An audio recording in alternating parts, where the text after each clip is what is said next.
Hi, good afternoon everyone. இன்னைக்கு நம்ம indicator எப்படி பெர்ஃபார்ம் பண்ணிருக்குன்னு பார்க்கலாம்.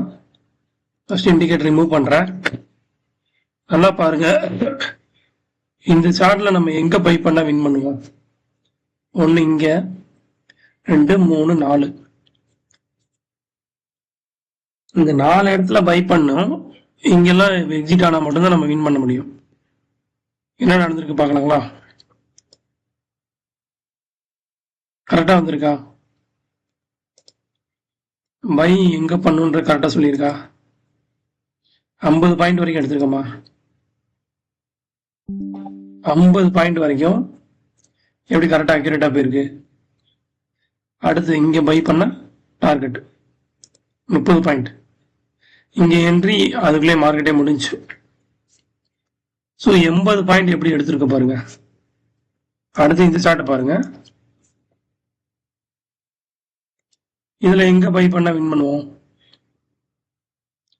இங்க அது நடந்திருக்கா இல்லையான்னு பாருங்க. இங்க வரல, ஆனா இங்க வந்திருக்கு. டார்கெட் பாருங்க எப்படி, ரெண்டாவது டார்கெட் எப்படி மீட் ஆயிருக்கு பாருங்க.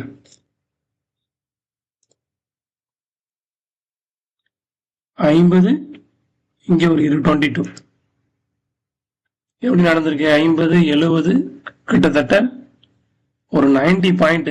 இங்க வந்து இந்த சைடு கால் சைடு எவ்வளவு வந்திருக்கு?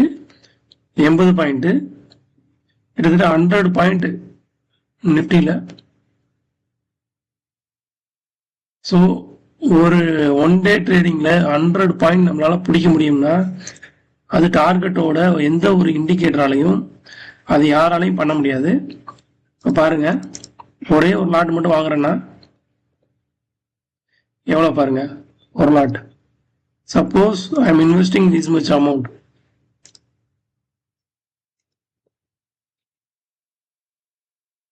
சரிங்களா, டிவைடட் பை 65, 7 லாட், 7 × 65, இவ்வளவு லாட் வாங்க முடியும், இவ்வளவு குவான்டிட்டி வாங்க முடியும். எவ்வளவு ப்ராஃபிட் வந்திருக்குன்றத நான் சொல்றேன் பாருங்க.